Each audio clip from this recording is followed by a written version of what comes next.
merci de nous accorder cette interview.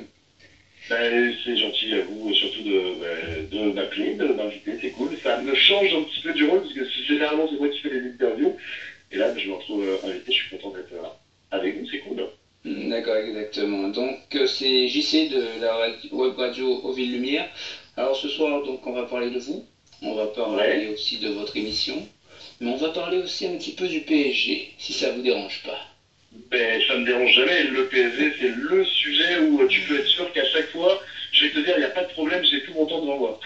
D'accord, on peut se tutoyer. J'ai vu que je te... Ouais. Magnifique. Ouais, Ok, ouais, d'accord. Alors, déjà, présente-toi pour les personnes qui ne te connaissent pas. Moi, j'aime bien que ce soit l'invité qui se présente. C'est un peu... D'accord. Vas-y. Écoute, alors très bien, pour ce qui nous intéresse, pour la partie PSG en tout cas, j'anime l'émission Tribune 100% Supporters qui est diffusée sur France Bleu 107.1 le mardi soir entre 20h et 21h.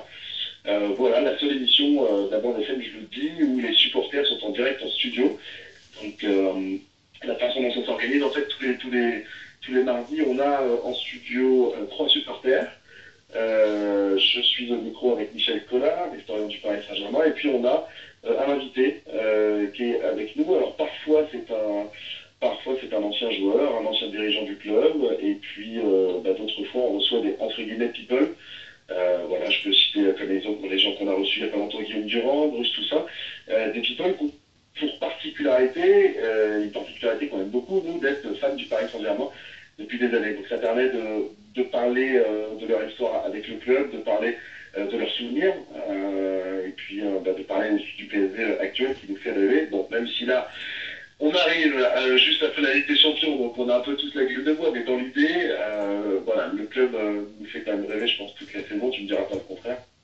C'est sûr, c'est clair. Donc, le PSG, on en parlera tout à l'heure. Là, on va parler un petit peu de toi. Alors, moi, j'ai parcouru un petit peu ton CV sur le net et il y a des choses qui m'ont un petit peu interpellé. Donc, je veux dire qu'on va en apprendre de belles. Ce soir, c'est aussi Sylvain Alexis. Donc, attention, là, tu me fais un gros teasing, là. Attention. Mais ce que je remarque en tout cas quand je vois le CV, c'est cette passion finalement pour la radio, pour l'animation. C'est quelque chose qui t'est rentré dedans depuis tout petit. Alors oui, moi, écoute, pour te la faire courte, la radio et l'animation en général, donc en radio, ouais, j'ai eu le coup de cœur moi quand j'avais 12 ans, j'ai commencé quand j'en avais 13 sur une petite radio, et puis après, voilà, le parcours s'est monté tranquillement avec quand même des études à côté, parce que c'est vrai que quand on dit qu'on a envie de faire ce métier, les parents sont, comment te dire, trouvent ça sympa, mais bon, sont quand même très inquiets, donc j'ai quand même fait quelques études à côté, histoire de rassurer les parents, et puis après je me suis vraiment lancé dans la radio, mais je savais dès l'âge de 12-13 ans que c'était vraiment ça que je voulais faire, donc voilà. Quels étaient tes modèles à l'époque? De quoi? Quels étaient tes modèles? Ah, les modèles, écoute, alors là, on s'éloigne un petit peu du Paris Saint-Germain pour le coup, mais les modèles, moi, c'était Bifoul, des animateurs comme Arnold aussi, qui était sur Fun Radio à l'époque en 1994-15. C'est vraiment ces gars-là, avec Koé, avec Arthur aussi, qui m'ont donné envie de faire ce métier. Et qui ont fait, si tu veux, que quand j'écoutais la radio, quand j'étais ado, je me disais, waouh, mais ça doit être génial, ça doit être un super job, et j'ai envie de faire ça, quoi. Alors, sur ton CV, je vois du voltage, je vois de énergie, je vois donc France Bleu. Alors, quel meilleur souvenir tu retiens de tout ce parcours? Tu dirais plutôt énergie, voltage? Alors, si tu veux, si on doit choisir aujourd'hui, c'est vrai qu'énergie, ça m'a quand même marqué. Alors, c'est la radio, il se trouve où je suis resté le plus de temps, mais bon, ça m'a marqué parce que, voilà, elle avait, à l'époque où j'y étais, donc de 2004 à 2008, enfin surtout en 2004, les scores qu'elle a maintenant. Donc, si tu veux, tu rentres dans une radio qui est première radio de France, il y a tout un état d'esprit, une envie de se battre, une envie d'être numéro un et de rester numéro un. Ça m'a marqué. Après, c'est vrai que, et c'est pas du tout pour être sympathique avec mes boss actuels, mais c'est vrai que France Bleu est aussi une belle expérience. Ça fait que 8 mois que j'y suis, mais vraiment, si tu veux, j'y découvre une autre forme de radio. Oui, parce que c'est pas la même façon, c'est pas la même façon d'animer finalement. Sur l'énergie voltage, ça fait un peu plus jeunes. Là, c'est toujours jeunes, mais c'est quelque chose d'un peu plus engagé en fait. Ouais, c'est ça. Et puis, il y a un peu plus de place, tu sais, pour tout ce qui est débat. Tu as un peu plus de place, toi, en tant qu'animateur, ne serait-ce qu'en termes de temps de parole, par rapport à toutes les choses que tu peux dire. Après voilà, ta remarque est juste. C'est vrai que c'est pas du tout, entre guillemets, la même radio. Bon, même si ça reste de la radio, mais c'est pas du tout la même façon d'animer. Je te dis, moi, après, je garde des bons souvenirs globalement de partout où je suis passé. Mais c'est vrai que si tu me demandes, voilà, pour la partie musique, je garderai quand même un gros coup de cœur pour l'expérience à énergie. Et puis après, pour la partie en tant qu'animateur où on peut exprimer plus de choses, où on a plus de place, France Bleu, ouais, ça reste vraiment, tu vois, là, ça fait 8 mois que j'y suis, ça fait 8 mois que j'ai pas l'impression de redécouvrir la radio, mais en tout cas, j'ai ma passion qui s'est remultipliée, démultipliée pour le métier et qui me donne envie de faire plein de choses. J'ai plein de projets sur l'antenne. On en parlera peut-être quand on parlera du PSG, mais c'est vrai que ce tribune 100% supporter notamment m'a vraiment donné envie de faire des choses autour du Paris Saint-Germain, parce que j'aime ce club et parce que vraiment je trouve que France Bleu est la radio sur laquelle on a le moins de contraintes, et on peut dire à peu près ce qu'on veut. Alors bien sûr dans le respect, hein, parce que bon, il ne faut pas non plus dire n'importe quoi sur le club et sur ce qui se passe. Et je trouve qu'on a une liberté de ton qu'on n'aurait peut-être pas forcément. Je vais te citer des radios, mais sur un Europe 1, sur un RMC peut-être, bien que sur RMC ils sont assez libres quand même, mais voilà, on a un ton à nous sur France Bleu quand on parle du PSG, que ce soit moi, que ce soit Michel Collard, que ce soit Bruno Salomon ou Pierre Ducrot qui est consultant chez nous, une liberté qui n'a pas de prix et qui fait qu'on s'éclate vraiment à parler du Paris Saint-Germain et d'autres choses d'ailleurs sur France Bleu. D'accord, on notera donc au passage, donc décembre 2004, donc tu as fait une tournée avant-première de l'album 300 Lésions avec le groupe Kyo. Oh là là, mais tu sais tout, c'est incroyable. Exact, Internet, tout est possible. Et en août 2005, je vous nais Secours populaire au Stade de France devant 80 000 personnes. Alors oui, tu vois, ouais, j'aurais aimé en fait, pour tout te dire, être pourquoi pas sur la pelouse au Stade de France un certain soir de juillet 1998, mais j'avais pas le talent pour. Donc du coup, je me suis dit, écoute, voilà, on me donne l'occasion de présenter un concert. Alors c'est vrai que ça c'est impressionnant parce que quand tu es fan et passionné de football comme je suis, comme tu l'es et comme le sont tous vos auditeurs, bien sûr il y avait la partie concert, tu sais, et puis la partie show, le fait que je présentais ce concert, mais bon voilà, moi ce que j'ai retenu, si tu me demandes, c'est vraiment, je me suis retrouvé au milieu de cette pelouse du Stade de France avec 80 000 personnes, et tu peux pas t'empêcher, quand tu es passionné de foot, de repenser à ce France-Brésil et à cette Coupe du Monde, et te dire, waouh, je suis là où finalement tout est arrivé pour tous les passionnés de foot que nous sommes, à savoir la première Coupe du Monde de l'histoire de la France, quoi. D'accord. Et puis, je vois quelque chose, 2008, comédien dans la publicité Axe Dark Temptation. Ah oui, j'ai fait ça, si, c'est vrai. Putain, mais tu m'as fait plein de choses, en fait. Oui, écoute, ouais, ça c'est pareil, c'était une opportunité, en fait, quand je travaillais à l'époque à Énergie, j'avais un collègue qui avait une société de production qui faisait pas mal de pub TV, et puis écoute, un jour il y a eu une défection au casting du comédien, on m'a appelé un peu dans l'urgence, et puis on m'a dit, tiens, est-ce que ça t'intéresse? J'ai dit oui, parce que c'était une expérience sympa.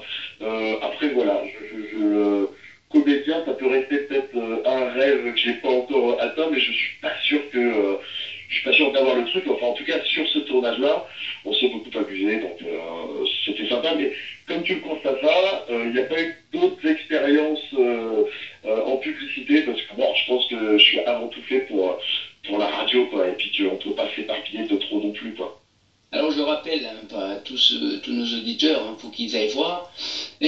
Donc c'est Axe Dark Temptations. Donc, Absolument, vous allez, alors de mémoire, parce que tu sais que c'est marrant que tu me parles de ça, on en a parlé en plus il n'y a pas très longtemps, je crois que sur Dailymotion il y a encore la vidéo. Voilà, je suis un peu moins gros, un peu moins barbu que ce qu'on voit sur les photos, je suis un peu plus jeune, quoi. Mais c'est bien moi, je confirme, quoi. Allez tous voir ça en masse. Donc là, on va parler du PSG. Alors effectivement, les deux dernières prestations, font beaucoup parler ces derniers jours. La presse, on a l'impression que la presse s'excite énormément sur ces deux prestations, donc deux défaites, zéro but marqué. Qu'est-ce qui se passe selon toi? Bah, tu sais, je pense pourquoi la presse s'excite, parce qu'à un moment donné, quand Laurent Blanc arrive, alors bon, on va pas refaire le débat que c'était pas forcément le premier choix de la direction, mais moi j'étais content que ce soit un entraîneur français. Je suis content du jeu que propose le Paris Saint-Germain. Je trouve que c'est mieux cette année, et je pense que tous les observateurs sont globalement d'accord par rapport à l'an dernier. En revanche, voilà. Il y a un constat et il y a quelque chose qui est clair, c'est qu'on a dit à Laurent Blanc, on veut mieux que la saison dernière. Mieux que la saison dernière, c'était mieux qu'un quart de finale en Ligue des Champions, ça n'a pas été le cas. Un titre de champion de Liga plus une Coupe nationale. Pour le moment, on va être champion, ça il n'y a pas de souci. La Ligue des Champions s'est fait arrêter comme l'an dernier en quart de finale. Et bah, si tu veux, tout va être joué un peu, je pense, sur cette Coupe de la Ligue, parce que si on ne gagne pas la Coupe de la Ligue samedi, bah, ça restera une saison où on aura été champion. Alors après, je pense qu'il ne faut pas banaliser le fait d'être champion avec autant d'avance et avec un tel bilan, mais si tu veux, je comprends que la presse s'excite, parce que si on prend les objectifs de base pour le Paris Saint-Germain de cette année, l'objectif c'était titre de champion de France, une coupe nationale et mieux que quart de finale en Ligue des Champions. Force est de constater que pour l'instant, champion de France, nous allons l'être. La Coupe de la Ligue, on espère que la finale va bien se passer samedi, et puis la Ligue des Champions, c'est terminé. Je pense que c'est pour ça. Après, si tu veux, tu as toutes les prestations individuelles, et je suis sûr que dans tes questions, tu vas m'en parler. Voilà, il y a eu l'affaire Cavani qui parle dans la presse. Bon, bah très bien, on se dit, bah c'est très bien, il a envie de jouer neuf, il a l'occasion de jouer neuf, ça fait 2 matchs qui fait rien. Chelsea, il a fini neuf, il a commencé à droite, je pense que même sur le match aller, puisque là je te parle du match aller, bah, il a été transparent. Et là, ça fait un peu beaucoup, tu vois, pour une personne qui part dans la presse, c'est un peu ce que j'ai souligné moi, sur les réseaux sociaux, sur mes comptes, c'est très bien, tout le monde a le droit de s'exprimer, heureusement, on est dans un pays de droit, et voilà, maintenant, quand tu fais une interview comme il l'a fait et qui sort 48 heures avant un match aller face à Chelsea, bah, tu te dois sur les matchs qui arrivent bah, d'être visible et puis d'être bon. Et je crois qu'on sera d'accord sur le fait que Cavani était transparent au match aller, au match retour transparent, et le match d'hier, excuse-moi, mais enfin, c'est pareil, à part un super plongeon digne de Florent Manodou au championnat de France, lorsqu'il s'est fait, alors soi-disant fauché par Lopez, mais en fait, on s'est aperçu que c'est absolument pas faute, que c'est une simulation, il n'a pas fait grand-chose hier soir. Voilà, donc je pense que c'est pour toutes ces choses-là, si tu veux, que la presse, on a l'impression, et c'est pas qu'une impression, elle est un peu plus virulente depuis quelques jours, mais après voilà, je pense que tes auditeurs et puis toi-même, si on se ment pas, voilà, on a vu le match aller face à Chelsea, on gagne 3-1, on s'est plus dit qu'il y avait vraiment moyen de passer après ce match aller, derrière, bah, on a la gueule de bois parce qu'on sort après le match retour, et puis derrière, bah, il y a cette prestation face à Lyon, hier, où je sais pas trouvé pareil mauvais, moi, je sais pas trouvé pareil mauvais hier dans le jeu. Maintenant, voilà, dans les occasions clés, dans les moments clés, ben, on sent qu'il n'y a peut-être plus la confiance qu'il y avait encore il y a une dizaine de jours. Et j'espère qu'ils vont retrouver ça, je te dis, pour samedi, pour la finale de la Coupe de la Ligue, parce que vraiment, si on ne gagne pas la Coupe de la Ligue, ben voilà, on restera sur une saison où... il y aura quelque chose qui se sera cassé. Hein. Ouais, tu vois, je pense que... Je sais pas ce que tu en penses toi, mais je pense que vraiment, cette Coupe de la Ligue, elle est essentielle, en fait, pour que ça reste une saison... bah, plutôt bonne, et sinon bah, on restera vraiment sur un but inachevé où on aura vu pendant 8 mois une équipe super bien tournée, et sauf que bah, une équipe qui s'effondre sur la fin et qui au final ne sera que championne de France. Alors je sais que pour les supporters de longue date que je suis, que tu es et que sont bah, les gens qui nous écoutent, ça fait bizarre de dire qu'on sera que champion de France, mais voilà, aujourd'hui on a un effectif qui est fait pour être champion de France, et c'est limite pas surprenant qu'on finisse champion. En revanche, s'il n'y a pas d'autres trophées, il y aura une part de déception, je pense, et chez la presse, mais et chez les supporters et tout ça. Oui, oui, c'est sûr. Alors, moi, j'ai parcouru pas mal les forums, hein, parce que bon, j'ai un blog sur le PSG, une page Facebook Ouais, ouais. aussi. Et là, effectivement, ce qui en ressort, c'est que bon, cette défaite d'hier soir n'est pas très embêtante. Si, si, bien sûr, tout est lavé samedi prochain. Donc, Évidemment. oui, parce que là, s'il y a une défaite la semaine prochaine, c'est clair que là, les super supporters vont être très très mécontents, hein. Là, ils comptent énormément sur la Coupe de la Ligue est devenue un enjeu presque incroyable, hein, puisque je pense que cet enjeu n'existait pas avant la Champions League et avant ces derniers jours, mais là, ça a pris une ampleur énorme. Voilà, en fait, la Coupe de la Ligue, alors toute proportion gardée, mais c'était considéré un petit peu comme le troisième couteau de notre saison.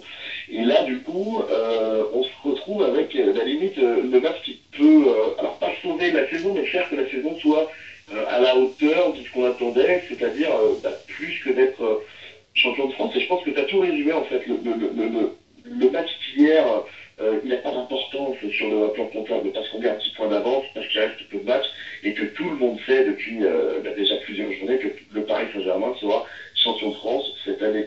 Après, effectivement, tu as un impact psychologique peut-être, où voilà, on sort d'une défaite face à Chelsea, là on perd face à Lyon, qui n'est pas la plus mauvaise équipe de Ligue 1, le moins franco, en plus ils ont fait un super match hier, mais voilà, on va rejouer Lyon dans 6 jours. Est-ce que les gars vont attarder dans la tête pour passer outre toutes ces frustrations des derniers jours? C'est toute l'interrogation. Voilà, et j'espère, évidemment, et je pense que vous espérez tous, vous qui nous écoutez, et que Paris va remporter la Coupe de la Ligue samedi, même si c'est au tir au but, même si c'est au bout du suspense, ça fera un trophée, je pense que ça apaisera cette fameuse presse qui tire à boulet rouge sur le Paris Saint-Germain depuis quelques jours. C'est clair. D'ailleurs, je pense que si Paris ne gagne pas la semaine prochaine, je crois que Laurent Blanc ne continuera pas. Même c'est un petit peu drôle, ça, parce que... Même de lui-même, il ne continuera pas. Selon moi, il ne continuera pas. C'est même pas une histoire de proposition ou pas. Je pense que lui-même s'en ira, parce que voilà, c'est... je pense qu'il est un peu comme ça. Il est face aux déceptions. Je pense qu'il sait s'effacer par rapport à ça. Bon, maintenant on verra. Non, mais je te rejoins sur cette analyse, et puis je pense après, au-delà du souhait de Laurent Blanc, est-ce que c'est possible pour lui de continuer s'il y a un nouvel affront dans cette Coupe de la Ligue? C'est pas sûr, parce que il va y avoir tout un climat de pression qui va s'installer. Est-ce qu'il a envie de vivre dans ce climat-là pour une saison complète la saison prochaine? C'est pas sûr. Donc je te rejoins, oui, sur le fait que cette victoire en Coupe de la Ligue, elle est aussi importante pour ça, c'est que si on a envie de garder Laurent Blanc, si on a envie que Laurent Blanc ait envie de rester, et surtout qu'il y ait de la stabilité au club, il est certain qu'il faut gagner samedi, sinon ça va être compliqué pour lui, qu'il le veuille ou non d'ailleurs. D'accord, c'est là qu'on se rend compte la mesure qu'on prend quand on est dans une grande équipe, en fait, hein, parce que là il a fait une bonne saison, Laurent Blanc, hein, très peu de défaites, mais du jour au lendemain tout peut se casser la gueule, et voilà quoi. Donc sur deux défaites, trois défaites, c'est fini dans cette clé. Si tu regardes la saison, c'est 2 défaites en Ligue 1. Il y a la défaite face à Lyon, et donc la défaite d'hier face à Lyon. Tu as la défaite en Coupe de France face à Montpellier. Bon, c'était, et avec tout le respect que j'ai pour le remplaçant, mais avec une équipe de coiffeurs. Et tu as la défaite à Chelsea. Ça ne fait que 4 défaites. C'est quand même un super bilan quand on arrive au mois d'avril. Mais comme tu dis, je suis pas sûr que ça suffit. Aujourd'hui, les dirigeants sont exigeants parce qu'ils ont gagné bien, parce qu'on a eu une équipe XXL en termes de talent. Et voilà, effectivement, il y a plus de pression, il y a plus d'ambition. Et voilà, maintenant, je pense que si tu veux, quoi qu'il arrive samedi, il faudra quand même pas tout remettre en question sur ce qu'a fait Laurent Blanc, tant en termes de jeu et tant en termes de bilan, parce que, encore une fois, il va finir le championnat avec peu. Donc tu vois, là, on est à 2 défaites, il y en aura peut-être une troisième, enfin 3 défaites maximum, je pense. C'est quand même très rare, et c'est quand même une super performance pour un entraîneur, même avec un gros effectif. D'accord. Donc là, on va parler un petit peu de ton émission. Alors, dis-nous un petit peu comment ça se passe dans cette émission 100% supporter, je crois. Alors écoute, très simple. On a, donc comme je te disais en début d'émission, en fait, chaque semaine, on a 3 supporters du Paris Saint-Germain qui sont autour de la table, donc ils sont dans le studio. On est la seule radio à faire ça, parce que c'est vrai que Sur les autres radios, tu entends des supporters par téléphone. Nous, les supporters viennent en studio. Donc ça, c'est pas mal. Trois supporters. Trois supporters, un invité, Michel Collard, donc historien du Paris Saint-Germain, qui est à mes côtés, pour vous éclairer avec tout un tas de statistiques et puis ses souvenirs du club, hein, parce que Michel est un vrai passionné. Voilà, et on a donc un invité qui peut être ou un ancien joueur ou un ancien dirigeant du club. Tu vois, on a reçu, alors je cite quelques noms, mais récemment on avait Eric Radé-Sandratana, demain on reçoit Denis Troche, on a reçu Alain Kézac, Jean-Michel Moutier, bref, vraiment des gens qui ont participé à l'histoire du Paris Saint-Germain, que ce soit sur le terrain ou en dehors du terrain. Et puis, on reçoit des people qui sont passionnés. Donc, on a reçu récemment Guillaume Durand, Bruce Toussaint, on a reçu Florent Gazan, aussi Michel Finesse.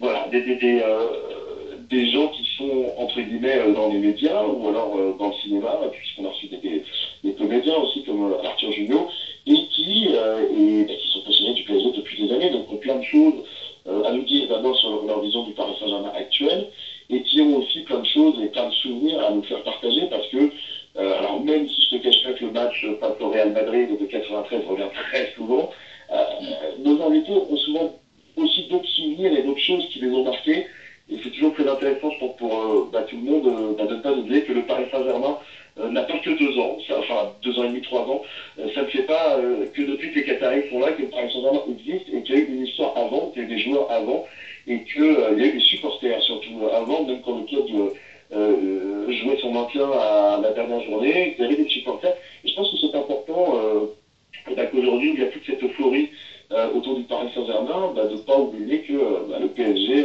a été un club un peu plus, entre guillemets, normal, notamment dans la décennie 2000, et puis c'est pas pour ça qu'il n'y a pas de supporters. Donc voilà, donc nous c'est un petit peu ça en fait, on est relais, si tu veux, de la mémoire du Paris Saint-Germain, entre guillemets, et puis on essaye aussi d'ouvrir un angle intéressant, c'est-à-dire de laisser la possibilité aux supporters de parler des problèmes qui se passent dans les tribunes, tu sais, par rapport aux interdictions de stade, parfois un peu abusives. Alors c'est un débat qu'on a maintes et maintes fois soulevé, mais parfois c'est vrai que ça mérite ce poil quand dans la presse je lis des amalgames qui sont faits entre certains groupes de supporters. Voilà, effectivement, comme dans tous les stades au Parc des Princes, et ça ne date pas d'ailleurs de l'époque qatari, tu as quelques abrutis, mais après quelques abrutis qui représentent 0,2% des gens qui viennent au stade ne doivent pas empêcher 10 ou 20% de fans du Paris Saint-Germain de ne pas pouvoir rentrer dans le stade. C'est un peu ce qui se passe aujourd'hui, même s'il y a de l'évolution. Et si tu veux, nous, on donne la parole aussi à ces gens-là, parce que ces gens-là, ils sont fans du club depuis des années, ils n'ont plus le droit de rentrer au stade, et ils trouvent ça dommage. Donc voilà, l'émission se fait aussi relais de ce message-là et permet à ces supporters un petit peu déçus de s'exprimer tout en respectant le club et les gens qui le dirigent, mais d'ouvrir voilà, une fenêtre de dialogue entre ces supporters qui aujourd'hui ne peuvent plus rentrer et les dirigeants du Paris Saint-Germain. Voilà. Donc peut-être par certains côtés en voulant enlever les mauvais éléments, et ça c'est très bien qu'il l'ait fait parce que c'est très important que des familles puissent venir avec leurs enfants au Parc des Princes en toute sécurité, mais il y a peut-être des gens qui, dans ce plan, ont trinqué pour d'autres, et en tout cas ont été amalgamés à d'autres, et c'est un peu dommage que ces gens-là puissent supporter leur club, qu'ils ont dans le sang, comme toi, comme moi, et comme ceux qui nous écoutent. D'accord. En tout cas, je vois que tu as une très belle connaissance et en plus, tu es un vrai passionné, ça fait plaisir. Alors, on va terminer notre entrevue par un petit jeu très sympa. C'est le JC ou je sais pas. Donc, c'est pas mal, d'accord. Petit jeu de mots. Petit jeu de mots par rapport à l'incommon, quoi. Ouais, d'accord. Voilà, d'accord. Alors, donc, est-ce que tu sais en quelle année a été créé le PSG? 1970. JC. 1970. Depuis quelle année il joue au Parc des Princes? C'est une bonne question. Écoute, j'ai envie de te dire JC, mais peut-être avec un joker. 70. Enfin, pour moi, depuis le début. Alors, il y a eu des matchs du Manoir, je sais, dans l'histoire du club, mais je crois que depuis le départ, ils sont au Parc. Dis-moi si je Ils sont au Parc depuis juillet 1974. Ah, 64. D'accord, tu m'as piégé, bien joué. D'accord, très bien. Le premier entraîneur sous l'ère qatari. le premier entraîneur sous l'ère Qatari, on peut considérer que c'est... Alors, j'y sais, Antoine Comboiré, puisqu'il n'en pas viré tout de suite. C'est bien ça, oui. Donc, celui qui marque le but de la victoire en Coupe des Coupes contre le Rapide de Vienne en 96. Oh là là, mais attends, mais là tu m'insultes, j'y sais, Bruno Elgotti, évidemment. Et le nom de celui qui t'a fait cette interview un peu crétin. J'y sais. D'accord, en tout cas merci Sylvain Alexis, ce fut un grand plaisir de te recevoir. En plus, tu as la tchatche, comme on dit. Oui, et puis écoute, moi c'était un plaisir d'être avec toi, surtout avec vous. Et puis, écoute, je fais un peu de pub juste pour l'émission de demain. On refait deux nuits proches entre 20h et 21h sur France Bleu 107.1. Vous pouvez nous écouter en direct et puis sinon, il y a les podcasts qui sont disponibles. Voilà. D'accord, merci. Allez, bonne soirée. Bonne soirée et bonne fin d'émission à vous. Ciao. Allez, au revoir. Ciao.